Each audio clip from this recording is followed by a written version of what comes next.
Nadie puede hacer muchas cosas bien al mismo tiempo. El multitasking en verdad no existe.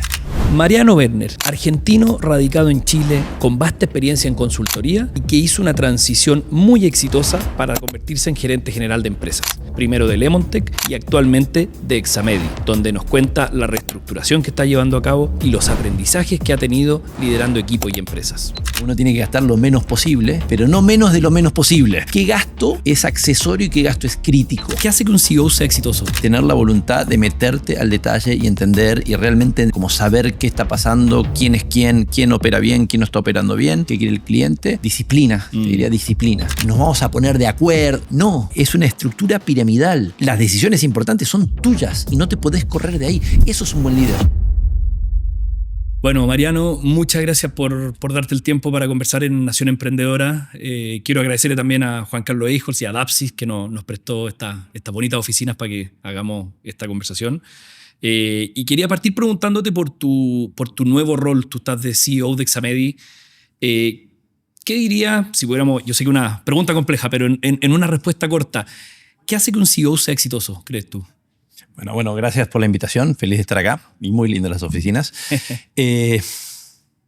A ver, el CEO para mí lo esencial es que no es, y más de una startup como Examedi, no es un puesto fancy, ¿no? Te tenés que hacer la pega. Te tenés que meter al detalle, tenés que entender cómo funciona la empresa, tenés que conocer a la gente, tenés que entender qué quiere el cliente. Sos como el repositorio al final de todos los cachos. Tiene una parte linda, que hay mucha parte operativa que no la haces, pero sí tenés que entender cómo se hace. Entonces, como en una respuesta más corta, es dedicarle tiempo y tener la voluntad de meterte al detalle y entender y realmente como saber qué está pasando, quién es quién opera bien, quién no está operando bien, qué quiere el cliente y mantener como la consistencia ahí es como muy disciplina, te diría disciplina. Esa sería tu palabra, disciplina. Sí. Disciplina de la operación, ¿no? Disciplina y trabajo, ¿no? Sí, o sea, claro, como disciplina y trabajo. Pero por supuesto, digamos, yendo en una dirección correcta. O sea, como hay varias cosas, pero me parece que la parte estratégica es más obvio o se puede anticipar. Lo que quizás es más difícil es que te tenés que meter. Ya. No sos el presidente del directorio. Ya. Oye, Mariano, y en ese sentido tú hiciste una transición súper exitosa, que no es lo habitual, creo. No quiero ser injusto con los consultores, pero tú trabajaste en Boston Consulting Group y luego pasas a un rol, digamos, en BCG tú asesorabas, que es un trabajo más, tú estás unos meses, das recomendaciones, y de ahí hiciste una transición a la operación. ¿Cómo lograste que fuera una transición exitosa? Pasar de dar consejo a vivirlo, ¿no? Gracias por lo exitosa. Dos cosas. Lo primero, yo creo que hay consultores todos, un enorme porcentaje, me parece gente inteligente, gente con drive, con una alta ética profesional, o sea, gente que va a trabajar. Ese, si querés, es un eje, ¿no? Pero el otro eje, que me parece el más interesante, hay gente que nació para la consultoría y que es muy teórica y que vibra con eso y que te van a hablar del framework. Y hay gente que usa eso como una herramienta y es mucho más como volcado a la acción. Ya. A mí me encanta trabajar con la gente que es más volcada a la acción y yo creo que soy más así. Perfecto. Porque, o sea, agarrás todo lo bueno de los consultores, esto de inteligentes, lógicos, trabajadores, etcétera, con la parte no excesivamente teórica. Entonces yo creo que hay consultores que si se tiran a administrar un negocio les puede ir muy mal, porque es mucho mejor el rol de asesorar y al revés. Creo que hay gente como que le va mejor fuera de consultoría que en consultoría porque tienen más esa vocación de acción. Eso número uno. Y número dos, te diría como es difícil. Bueno, yo después de BCG estuve en Matrix un buen tiempo, era socio ahí y después me fui al grupo Socofar, que hoy es FEMSA Salud, que es el holding de Cruz Verde, y fue re difícil. Estuve ahí como 1 año y medio, particularmente en entender el talento, como en consultoría, entender el talento y qué le puedes exigir. En consultoría todo el talento es medio parecido y le puedes exigir... Porque contratan perfiles muy parecidos, ¿no? Contratan perfiles parecidos y además contratas para el mismo rol. Claro. Que es otra cosa. O sea, después vos empezás a manejar una unidad de negocio, una empresa y tenés el comercial, el financiero, el de operaciones, que son roles completamente distintos. Entonces, a mí me costó nivelar en el trabajo con la gente qué hace un buen profesional en los distintos roles, pensando qué es lo que hace, ya que no va a ser la misma definición que tenía en consultoría que hace, y hasta dónde puedo exigir. Y eso te diría que fue una transición larga, o sea, me tomó el tiempo que estuve en FEMSA y después yo después de FEMSA estuve en Lemontech y hasta un tiempo en Lemontech también, ¿no? Como ir dándole una vuelta. El resto es como, no sé, qué tan perfecto tiene que tener una presentación rápidamente. Los consultores son muy a la cuadrícula, sí, el número de páginas. Te das cuenta que puede ir mucho más rápido, pero eso lo del talento, que al final el talento es clave, o sea, clave. Esa definición me costó balancearla. Mira, qué notable. Y en ese sentido, tu llegada ahora a Examedi, ¿cuál dirías que es tu principal desafío? Bueno, Examedi es una empresa que está en un turnaround, entonces es completarlo, es completarlo a tiempo también. La plata, al final la caja es el oxígeno y si se acaba el oxígeno, se te acaba la empresa. Entonces, moverte rápido, completar a tiempo, ahí tenés que tomar muchas decisiones muy rápido. Es medio como que estás con el hacha y ojalá que con el hacha no cortes nada que sea vital, ¿no? O sea, que todo lo que esté cortando hay cosas con más o menos dolor. Y después, a la larga igual, yo creo que es el talento, quizás con una definición un poquito distinta, ¿no? ¿Cuál es, como es una empresa que está buscando nuestro objetivo ahora de este año es llegar a rentabilidad, no estamos tan lejos, entonces, por definición, tenés que estar contenido en costos. Uno tiene que gastar lo menos posible, pero no menos de lo menos posible. Ese posible es importante. Entonces, ¿qué gasto es accesorio y qué gasto es crítico? Que normalmente en una empresa como la nuestra eso es gente. O sea, con qué persona con qué cargo puedo no contar y qué cargo, o sea, vos lo ves en el payroll todos los meses, pero te tiene que generar más de lo que te... Entonces, ¿qué cargo, si vos lo sacás, te cuesta más que haberlo tenido? Y eso es difícil, ¿no? Como encontrar el tamaño. Y después, bueno, foco, empujar, que a fin de cuentas eso me parece un poco lo que hace el CEO. Pone el foco, se asegura que tenga la buena gente y después tiene que empujar. Llega además una empresa que tenía una variedad de productos muy grande, ¿no es cierto? Veníamos de la pandemia, sí. Entonces todo lo que era telemedicina, atención, exámenes, etcétera. ¿Cómo eliges ahí, si hacemos este símil de talar, cómo eliges qué cortar y no? ¿En qué te basas? ¿En el margen del producto, del servicio? Sí, a ver, no es tan difícil igual, ¿eh? O sea, es como cuando... Ayúdame, dame una fórmula. Lo que es difícil en empresas como Examedi y en muchas empresas más también es tener buena calidad de datos. Eso es. Pero una vez que tener los datos, hay siempre un 80-20. Y quizás como algo es como tenés que tener confianza. Bueno, yo soy argentino, tenés que tener confianza en que lo vas a hacer bien, pero de verdad con mucha convicción, porque es recontra ambiguo. Pero lo que yo hice ni bien llegué es corté muchos servicios y muchas ciudades que era muy evidente y a mí me hacían cierta resistencia porque de repente dicen, no, pero mira, tiene margen positivo. Sí, no sé, esta ciudad, Concepción, ponele. ¿Y qué margen nos genera? Y no sé, por decirte algo, 300 lucas al mes. Si algo te genera 300 lucas al mes, ponle la firma que estás perdiendo plata. O sea, porque eso lo que no captura el margen directo, toda la preocupación, o sea, estás perdiendo plata y estás perdiendo tiempo y ese tiempo vos necesitas, o sea, creo que lo esencial es hacer muy bien primero una serie de cosas y después empezar a complejizar. Evidentemente es más importante, en nuestro caso de exámenes de sangre en Santiago, y después también tenemos en Viña y Valpo y Coquimbo y La Serena, y también en México, pero eso lo manejamos un poquito distinto, y hacer realmente bien eso. Si vos le empezás, o sea, hay una gran tentación que yo pasé por ahí cuando estuve en Lemontech, siempre crees que podés hacer un poquito más, ¿no? Y no, bueno, y le agregamos una más, y le agregamos una más. Y yo lo que me doy cuenta, o lo que pienso, que la gente, nadie, o sea, yo antes pensaba, no, la mayoría de la gente, yo me ponía aparte, después yo me pongo en la misma. Nadie puede hacer muchas cosas bien al mismo tiempo. Yeah. El multitasking en verdad no existe. La gente tiene que tener como, mientras más bien trazada está la cancha, mejor empiezan a operar. Lo que yo hice es cómo extiendo el runway, o sea, cómo reduzco gasto, etcétera, y cómo empiezo a encontrar este motor que tiene que traccionar para que nos saque del pantano y que sea rentable, y que eso es hacer realmente muy bien algunas cosas. Mariano, y en ese sentido, me encantaría hablar también un poquito de liderazgo, porque debe ser difícil llegar a una compañía con un líder que tiene cierto carisma, me imagino, como es Ian Lee, ¿no? Que fundó Examedi en plena pandemia, y tú llegas con un rol del CEO y es como... no sé si ponerlo así, pero en el fondo eres como el adulto que llega a pagar la música de la fiesta, ¿o no?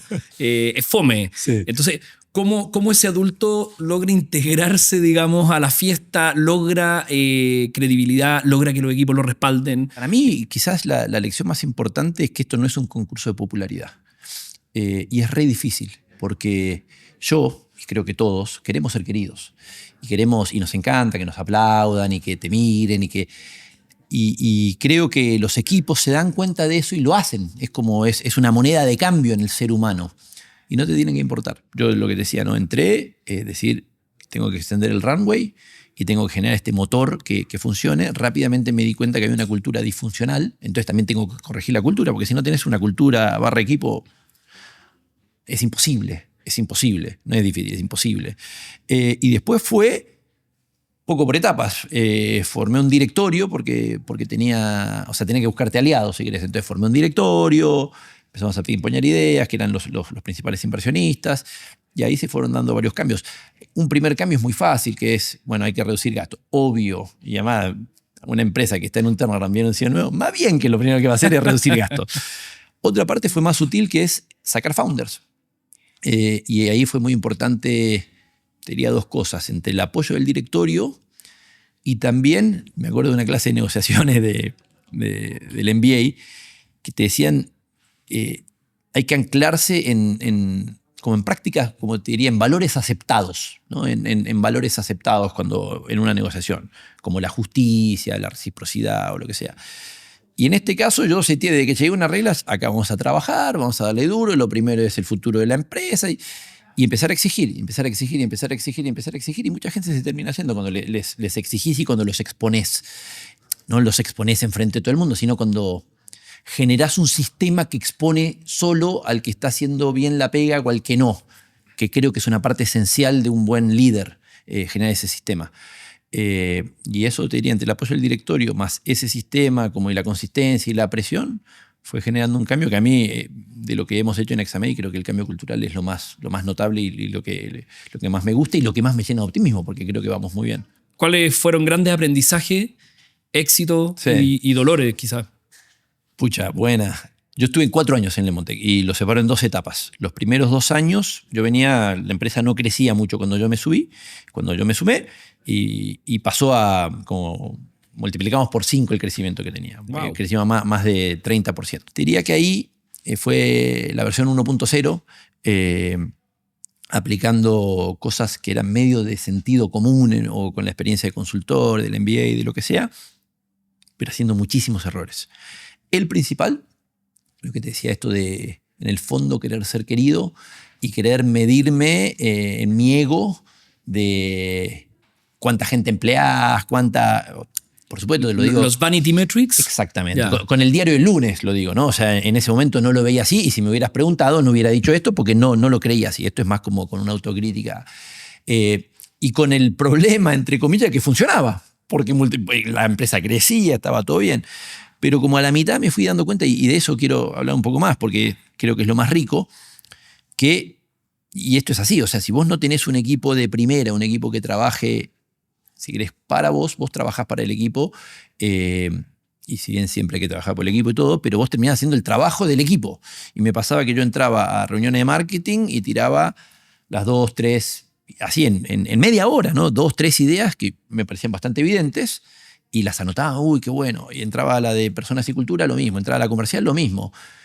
Y pasé una etapa que decía, me creía el más inteligente del mundo, pero yo sé que no soy el más inteligente del mundo. Y al final lo que pasa es, o el equipo no tenía el talento o no le estaba poniendo el empeño, ¿no? Porque lo que sí me pasaba a mí es que me levantaba a mitad de la noche, me anotaba cosas. Yo estaba pensando todo el día en esta cuestión. Y en el medio nos ganamos el premio de Book de Building Happiness. Entonces éramos la empresa mediana más feliz de Chile. Y que más crecía. Y no la que más crecía, pero crecía bien y venía todo bien. Pero yo me sentía mal, porque yo sentía que estaba trabajando un montón y al principio me sentía muy bien con que tiraba buenas. Después me da bronca, decir, ¿cómo puede ser que no hayan pensado en esta cuestión que es bastante básica? Es como meterle un poco de cabeza. Y ahí me di cuenta, que además me pasó, yo los primeros 2 años, una parte fácil de llegar como CEO de una empresa, es que todos los problemas que enfrentás son de otro. porque entonces es buenísimo. Y existe esta costumbre, ¿no? De siempre la administración anterior, todo el mundo la critica. Le cargas todo, ¿no? Y todo. Y también me pasa a mí, estoy convencido que cuando me fui de Lemon tengo un montón de los problemas, eran míos. Pero a mí me pasó en estos segundos 2 años, o sea, los primeros 2 años resolví problemas de otros. Y los segundos 2 años resolví mis problemas, que es muy difícil. Entonces te diría un poco con esa... Pero a mí me pareció mucho más rico. O sea, logramos mantener una tasa de crecimiento la misma o similar, pero fue muy distinto. Aumentamos la productividad de la gente más de 60%, en términos de ingresos dividido personas, aumentó más de un 60%. Y eso también vi una métrica que en Estados Unidos un benchmark de un SaaS, que es lo que era Lemontech, eran $100,000 por empleado. Mínimo, ¿no? Ese benchmark. Y nosotros estamos muchísimo más bajo de eso. Y creo que eso está súper bueno cuando elegir un número que dice esto es benchmark y tengo que entender por qué no estoy en el benchmark y no me tengo que contar cuento porque todos somos el personaje central de nuestra película y todos nos... O sea, creo que hay pocas cosas más infinitas que la autojustificación humana. O sea, nos podemos autojustificar todo. Y serte franco y poner algunas métricas y decir, ¿por qué no estoy llegando acá? Tengo que llegar. Bueno, ok, no puedo llegar mañana, pero me tengo que dar un plazo, tengo que llegar. A mí y lo que decía antes, ¿no? Clarificar el juego que estás jugando, decir, listo, yo lo que voy a apuntar es que esta empresa crezca más rápido y que en SaaS existe una cosa que se llama Rule of 40, que es la tasa de crecimiento más la tasa de EBITDA tiene que ser más de 40 puntos. Entonces, ok, vamos a aumentar el Rule of 40 y tratar de dejar de escuchar todo lo otro, porque hay mucho ruido. Y para mí eso como ese foco, ¿viste? Empezar a elegir algunos números y como definir bien el foco y que el foco esté alineado a lo que realmente querés lograr. Y que sea uno. O sea, que sea uno. Si vos empezás a elegir las 7 cosas más importantes, no, que sea uno. No hay 7. Después, si estás más sofisticado, ¿viste? Pueden ser 2, 3, qué sé yo, pero yo creo que eso es lo primero muy importante. Lo segundo, alineado con esto, porque me pedías lecciones y me fui en una volada, el equipo correcto. El equipo correcto. Y súper importante no contarte cuentos. Sobre todo cuando hay gente que contrataste vos. No autoengañarte. No autoengañarte. Oye, espérate, María, sí. Antes de que avancemos en los puntos, que me hablabais del ego y me parece súper importante. ¿Cómo lograste liberarte de eso? De ser el que iba a la reunión y daba las 3 ideas, después te empezó a dar bronca, como tú decías. Pero ¿en qué minuto te diste cuenta de que estabas persiguiendo Vanity Metrics y que estabas feliz por un montón de indicadores? ¿Y cómo hiciste ese giro? ¿Viste? Ves una película de guerra o ves algo y el líder es el tipo que las hace todas. ¿Viste? Está en la trinchera disparando, matando a los malos, después agarra el mapa, define las ideas. ¿Sí?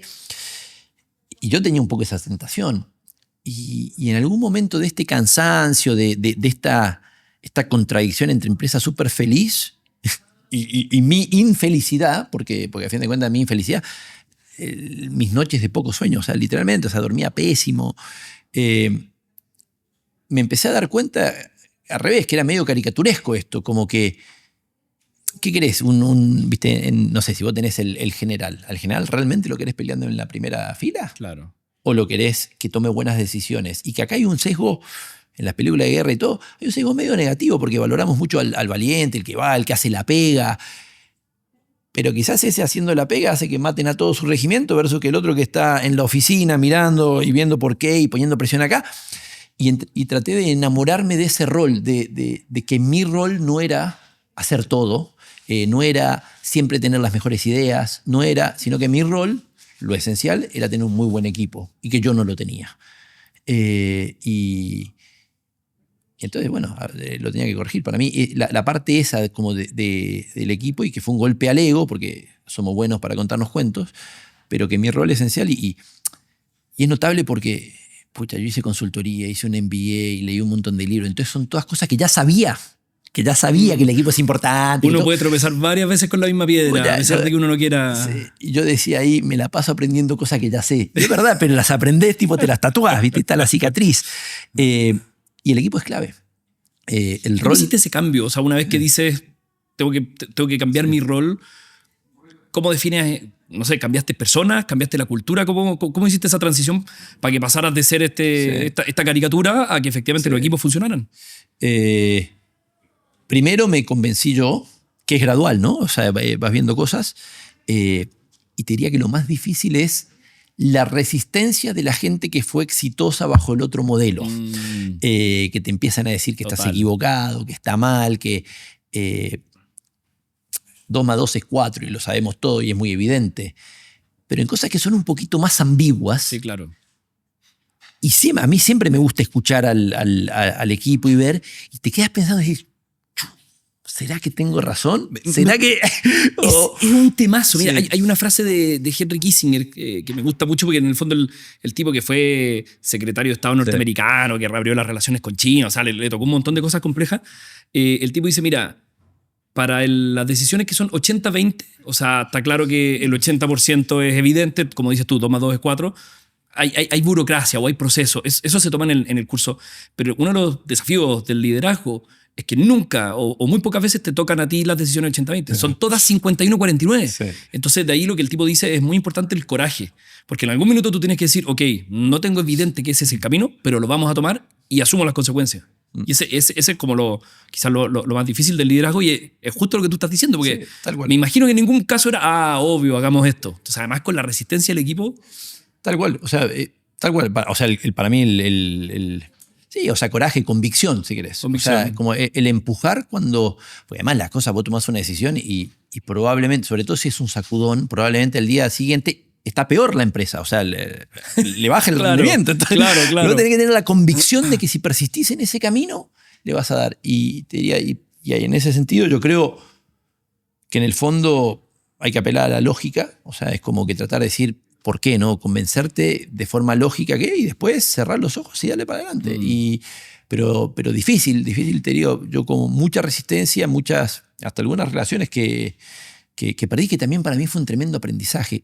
Gente que cuando estás, mientras le funcionan las dos partes, ¿viste? Está todo bien, y que cuando cambias un poco las reglas en pos de un beneficio de una empresa.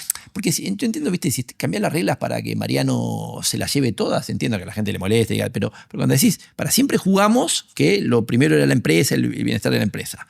Lo que pasa es que la bajada de eso había sido distinta. Ahora te estoy cambiando la bajada, pero para maximizar esto, que lo primero es la empresa. Y gente como que te das cuenta que en verdad no éramos tan amigos. Claro. No era... Qué duro. Pero, o sea, duro, pero súper enriquecedor, porque uno no está en la pega para hacerse amigos. Y menos en una posición de confianza como la que es el CEO. Entonces, para mí sí, en el momento es como doloroso, pero para mí es una lección de toda la vida. Hay gente que cuando vos te das una posición de poder, naturalmente va a querer ser obsecuente, reírse de tus chistes y todo, y tenés que tratar de que no te importe. Porque no necesariamente lo están haciendo porque son amigos tuyos. Y te pueden tener un interés creado. O porque tu chiste sea bueno realmente. Exactamente. O sea, ahí está el engaño. Y hasta puede ser que ni siquiera lo tengan tan claro ellos que es por un interés creado. Claro. Pero eso es. O sea, hay una relación de poder. Entonces no puedes pretender que esa relación no existe. Al revés, yo creo que tenés que ser... Para mí esa es otra cosa. Yo en Lemontech, en una parte, me quise ir más con el, ¿viste? Empoderar y todo, que está muy bien. Y medio democráticas las decisiones, nos vamos a poner de acuerdo. No, sí, es una estructura piramidal. Las decisiones importantes son tuyas y no te podés correr de ahí. Eso es un buen líder, el que se hace cargo de que está ahí, que el volante lo tiene él. Y después sí, o sea, eso no quiere decir que tenés que hacer micromanager de todo el mundo, no es eso, pero creo que los equipos buscan que sea muy claro cómo se toman las decisiones y que las decisiones las toma una persona. Y para mí eso también, porque también hay resistencia, pero a mí, no sé, yo creo que esas son las lecciones, ¿viste? Tener el equipo correcto, tener el foco correcto y hacerte muy cargo del liderazgo. Qué buena, qué notable. Oye, Mariano, en este camino conversamos también de este libro en algún punto, ¿no es cierto? Traction, que lo recomiendan mucho como un buen manual de management, súper práctico, me lo leí, buenísimo. Y uno de los primeros puntos es la visión. Es tener definida una visión, es comunicar la visión. Cuéntame cómo ha sido para ti en ese caso. ¿Cómo has visto el definir una visión de una empresa? ¿Cada cuánto cambiarla? ¿Cómo transmitirla? Sí, para mí la visión tiene que ser aterrizada, ¿no? Es como... O sea, y algo que me gusta mucho de ese libro, yo me la paso. Yo hice un MBA en Stanford, estuve en consultoría, en BCG, en Matrix, en un montón. Entonces como que me importa un poco así la potencia intelectual y me encanta ese libro y se lo recomiendo a todo el mundo. Y me he cruzado varias personas que no, como que no está a mi altura el libro. Mentira. O sea, ese libro lo que tiene que es muy simple y muy práctico. Es como, y creo que mientras más simple es bueno. Y dentro de eso, ¿no? La visión no es escribirla en una pared y dejarla ahí. Vos tenés que buscar, más que la visión, es como cómo bajo esta visión a que le sirva a la empresa. Y ahí tiene una herramienta que se llama el VTO, ¿no? Que, bueno, ¿cómo hago para seguir que estamos avanzando hacia esa visión? Que me parece lo más interesante de la visión. Puede ser en términos prácticos, decir, bueno, vamos para allá, ¿viste? Le podemos cambiar las palabras, todo, pero ¿cómo organizo a la compañía para estar seguro que vamos para allá? Y eso no es, para mí, ¿viste? No es estos objetivos súper ambiguos que por Simon Sinek le voy a dar, pero de vuelta, lo de Simon Sinek, de Start With Why y todo, porque francamente, ¿viste? No sé, ¿cómo era el de Lemon Tech cuando yo llegué? Era, transformamos hoy la industria legal del mañana. ¿Qué significa esa weá? No tengo ni idea. ¿Qué decisión tomé en base a eso? Ni una. Es como, y para mí lo importante es decir, bueno, ¿hacia dónde vamos? Y cómo sí empiezo a tomar decisiones con eso. Y para mí, si bien no fue muy... después la que yo hice tampoco era la mejor del mundo, pero de vuelta, no quiero quedarme ahí, sino más en la bajada, porque la segunda fue impulsamos un mundo legal, moderno y justo, que tampoco te lleva a muchas... Pero que yo tenía en mente y que sí empecé como a impregnar en todos lados, y lo mismo que me pasó en el Examedi es, nosotros tenemos que ser mejores en el Rule of 40. Nosotros tenemos que subir la productividad por empleado. Nosotros tenemos que hacer productos o sea, una serie de indicadores de la adopción del producto, el churn, etcétera, que crezcan. Y para mí eso sí sirve. Es decir, yo lo que quiero es que tu empresa sea mucho más grande. Otro de los puntos importantes del libro también es respecto a las personas, que algo hemos conversado, ha salido harto en lo que hemos estado conversando, pero habla de tener a las personas correctas y también, que creo que es súper importante, en el asiento, en el lugar correcto, que habitualmente no necesariamente pasa en las organizaciones, ¿no? Quizás tienes la persona correcta, a ti que te gusta el fútbol, ¿no es cierto? Lo tienes jugando en la posición incorrecta, o sea, el tipo de un defensa nunca va a meter goles y lo tienes exigiéndole goles. ¿Cómo identificas eso? ¿Cómo defines los roles? ¿Cómo ha sido tu experiencia? Sí, para mí lo esencial es la persona correcta. Y que eso, algo que habla y que me encantó y realmente me cambió. Y de vuelta, acá hay otra cosa que hizo un twist, que es lo de los valores. También entras a todas las empresas, tienen los valores en la pared. Y a mí me pasó, estaba en Lemon Tech y me hacen un juego para el 18 y me preguntan los valores y yo no me lo sabía. Eran 6 y me acordaba 5. Reprobaste la... Pero es sintomático. ¿Por qué no me lo sabía? Porque no sabían para nada. Claro. Porque, o sea, de verdad no sabían para nada. Y lo que dice Traction es que vos tenés que... Lo que yo no seguí de Traction es cómo lo definís, que quise hacerlo. Te dice que tenés que elegir a las personas con las que más te gusta trabajar, que crees que tienen el mejor desempeño, y destilar qué tipo de características tiene, hablarlo con el equipo ejecutivo, no sé qué, y definir que esos sean los valores de la empresa, que cada uno meta la cuchara y que esos sean los valores. Yo seguí ese camino y no me gustó para nada lo que volví. Y después cerré la puerta, me cerré y escribí los valores que yo quería transmitir a la empresa, y son los valores que todavía están, y es un ejercicio parecido que hice con... Después se los pasé al equipo y dije, comenten sobre esto, pero era una base. Nos movemos un grado para acá, un grado para allá, no es que nos movemos para allá. Pero lo más interesante de Traction, independientemente de cómo definís los valores, es qué haces con eso. Y te dice dos cosas muy importantes. Uno, que vos lo tenés que usar para evaluar a la gente. La evaluación de desempeño es en base a valores. Si vos realmente te crees los valores, tenés que evaluar a la gente en base a esos valores. Y lo segundo, que tenés que usarlos para, que es lo que creo que lo más importante que hace Personas y Cultura, es seleccionar a la gente. Tu proceso de selección tiene que tener los valores metidos y es re difícil, porque es re ambiguo en un proceso cortito de una entrevista de 40 minutos, evaluar valores, pero al menos te sirve un poco para orientarte mucho más que contame tu currículum, ¿no? Es como preguntas. ¿Tenía algún truco para eso, Mariano? ¿Cómo en una entrevista tan corta poder detectar valores? Que varias personas lo entrevisten, ¿verdad? Y que gente y que distintos ángulos. Nosotros ahora en Examedi hacemos sí o sí una entrevista de caso. Ya.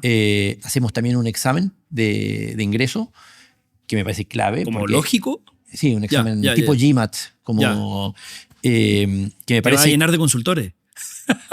Te lo digo en broma. Bueno. Es un poco el proceso de consultoría. Sí y no.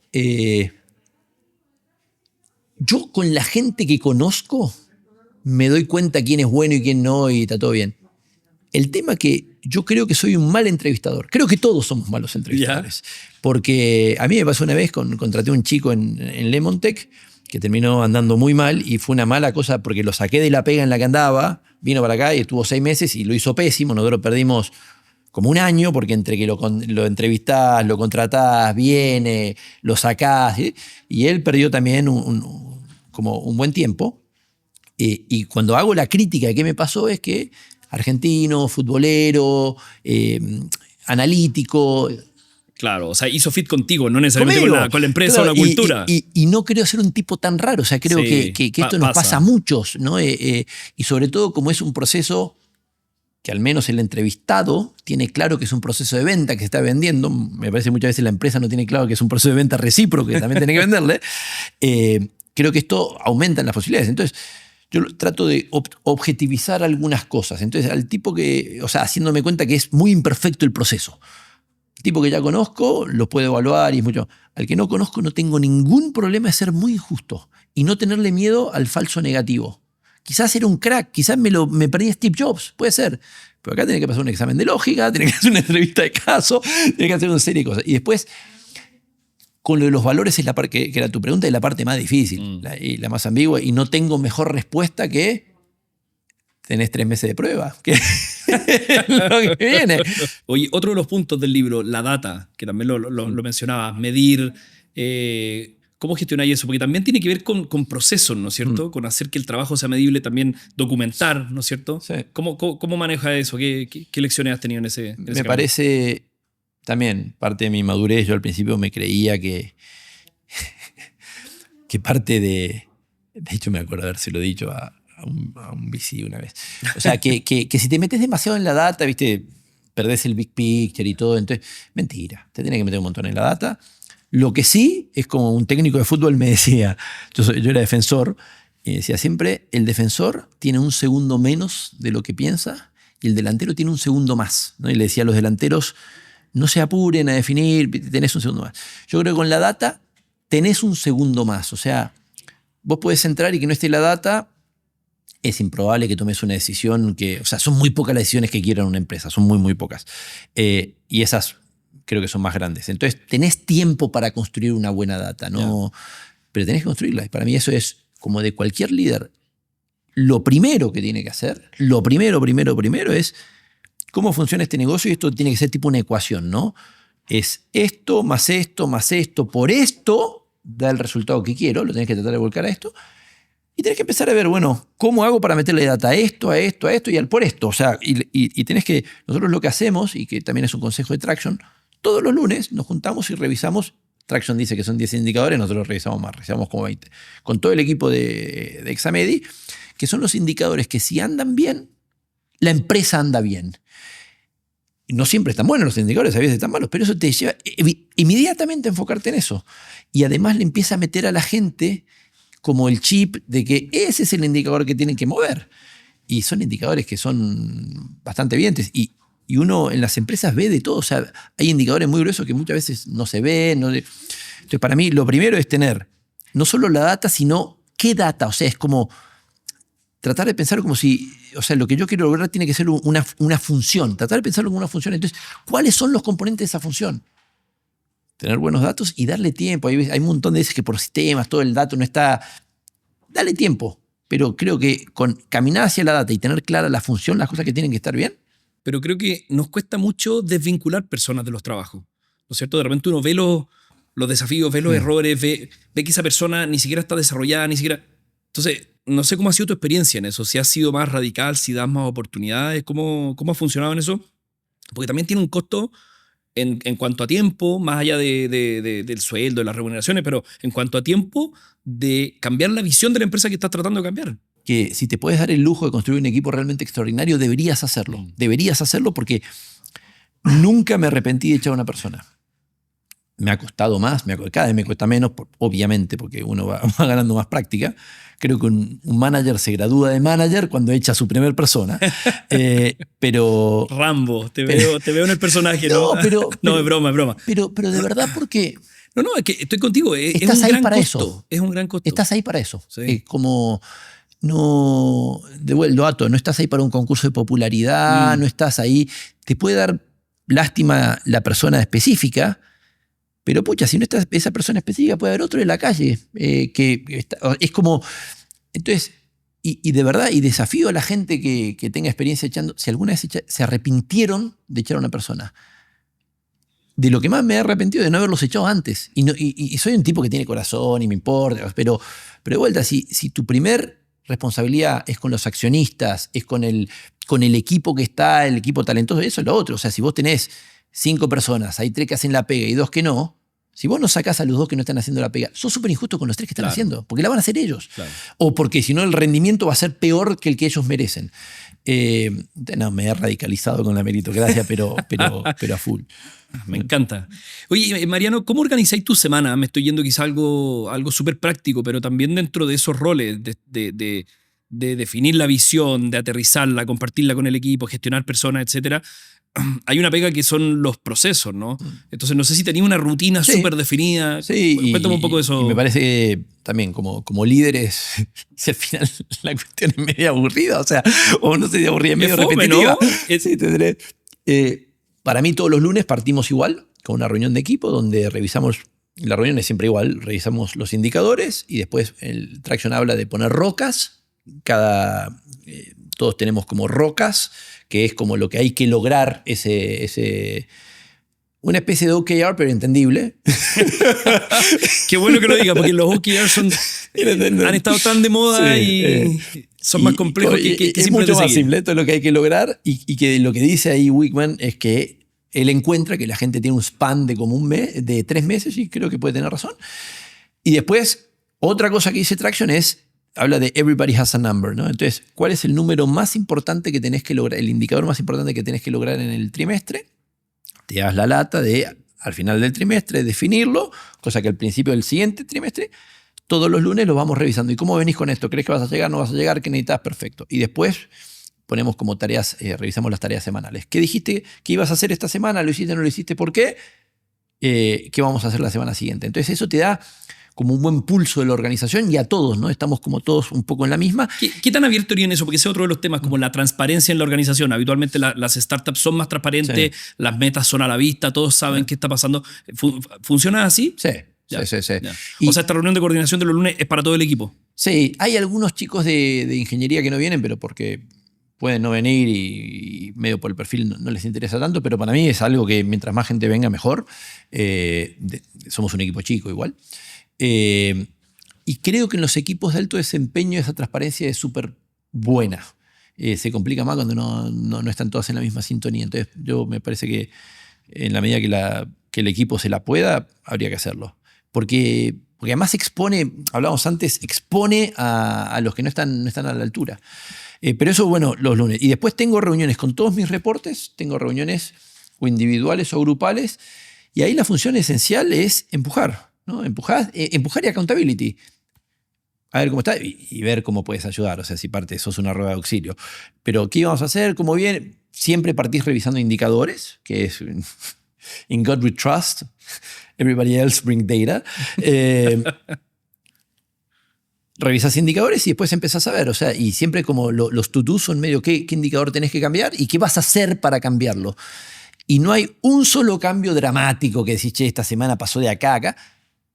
Le creo mucho más al incremental. Si vos tenés esa disciplina y vas empujando y se va generando una rueda. Y después tenés que ver otros tipos de comités, que es cuando ya no es individual, sino que es con un grupo que creas que hacen falta. Yo tengo comité comercial, comité de México, tenemos operación en México, un comité ejecutivo, comité de R&D. O sea, como tenés como distintos comités donde decís, bueno, es bueno que la gente, o sea, que todos estemos en la misma página. También da una oportunidad quizás a la gente que es un poco más chica de presentar, de exponer o que tiene menos experiencia. Y es medio, te diría, como para tener el pulso de la organización y para empujar. O sea, para mí esas son... Y siempre lo mismo. No todas las semanas lo mismo. Los comités normalmente son o bisemanales o mensuales. Ya, pero los tenéis definido y no faltáis. Definido y tenés que ir siempre. Y, no es algo que defina semana a semana, no, lo hacemos, no lo hacemos, sino que está definido, escrito en piedra y participan los que tienen que participar. Y que las reuniones sean... Lo que hice ahora también antes, no. Hacía reuniones de 1 hora, hago de media hora. Los comités son de 1 hora, pero las reuniones son de media hora. Porque si es de 1 hora, te tomás 1 hora y te pasás hablando de güeyes perdidos y no tiene mucho sentido. Si vos revisás los indicadores y después revisás lo que hay que hacer, los pendientes las iniciativas, con media hora te alcanza. Y si de ahí sale que, porque eso sí le creo mucho, es un trabajo de equipo. Lo que le digo, el otro día hablaba con una chica, no es tu responsabilidad que esto, o sea, tener las ideas para que esto mejore. Es tu responsabilidad que mejore. Y para eso nos puedes convocar a todos. Ahí sí, si te haces una reunión, puede ser de 2, 3 horas, un taller de que, pensemos en cómo empujamos esto. Pero la reunión de seguimiento y la de empujar y tomar el pulso es mucho más cortita, media hora. Oye, y quizás para ir cerrando la conversación que ha estado buenísima, de todos estos aprendizajes y lecciones, ¿qué podríais transmitirle, aconsejarle a un emprendedor que quizás está en la etapa justo previa? O sea, tiene un negocio, está más o menos funcionando, pero tiene que hacer la contratación marginal. ¿Quién es la quinta persona? ¿O cómo escalar? Sí. Pienso un poquito como en el barro, ¿no es cierto? Como que estáis tratando de avanzar, pero cuesta empujar. Entonces, ¿qué consejos podríais dejar a alguien que está justo en la etapa de escalar su negocio? Sea startup, sea software, sea una empresa más tradicional. Hay muchísimo ruido. Hay muchísimo ruido de lo que es un buen líder, de lo que... y creo que es súper dañino. Hay seminarios, cursos, libros, millones. No sé cuál es la data científica que tienen esos libros. Muchos hablan de cómo el mundo debería ser y no de cómo el mundo es. Y para mí es, primero, medio como que la gente lo pase por su propio criterio de si esto les ha funcionado antes o no. Lo que a mí me ha funcionado es tener indicadores claros, o sea, tenés que entender cómo funciona tu negocio, descomponerlo en una función y ponerle a cada una de esas cosas un número, y que si esto está bien, este resultado que es el que te importa, va a estar bien. Entonces tenés que tener claro cuál es el resultado que te importa y cómo son las cosas que... los distintos elementos de la función. Tenés que tener un equipo, en mi opinión, chico y muy bueno. Todo el mundo en el equipo tiene que ser bueno. Todo el mundo tiene que ser, si se me va esta persona, estoy en un problema. Y creo que en esas dos cosas tenés que ser como unforgiving. O sea, tengas 4 personas, tengas 200 personas, tengas 1000 personas. Eso, ¿no? ¿Cómo están los indicadores? O sea, ¿qué es lo que quiero lograr? ¿Cómo habla esto? Y obviamente, mientras más grande sea la empresa, tenés que transmitirle eso a la gente que te reporta. En tu área, ¿qué querés lograr? Explícame qué querés lograr, cuáles son los indicadores más importantes, ver muchos indicadores, o sea, siempre reuniones con indicadores y tomar todo el tiempo el pulso de la gente. Yo creo que esas dos cosas, claridad del objetivo, cómo lo medís y que la gente sea la que crees que es la correcta para eso y serte muy honesto. Ojo, puede que tu decisión sea distinta, pero séte honesto. No lo quiero echar porque por el motivo que sea. Ok, perfecto. Pero te estás siendo honesto, o sea, no te cuentes cuentos. Porque cuando uno es honesto a la larga todos terminamos tomando decisiones medias parecidas. Diría eso, como mucho tratar de bajar el ruido de que hay, del glamour, de lo que el mundo debería ser, la pega es esta. Vos querés lograr este objetivo, este es el proceso, estos son los números, esta es la gente. Eso es lo que tenés que hacer. Me encanta, buenísimo. Mariano, te quiero agradecer muchísimo por compartirnos esta mirada poco glamurosa, poco sexy, pero súper realista, que creo que es justamente lo que falta, como el conocimiento accionable, el cómo sobrevivo en la trinchera, que es donde está habitualmente el emprendedor y no en las salas de directorio o en estas bonitas oficinas de Adapsi. Ya llegaremos. Sí, ya llegaremos. Así que, Mariano, de nuevo, muchas gracias por tu tiempo y tu consejo. Dale, Eduardo, muchas gracias.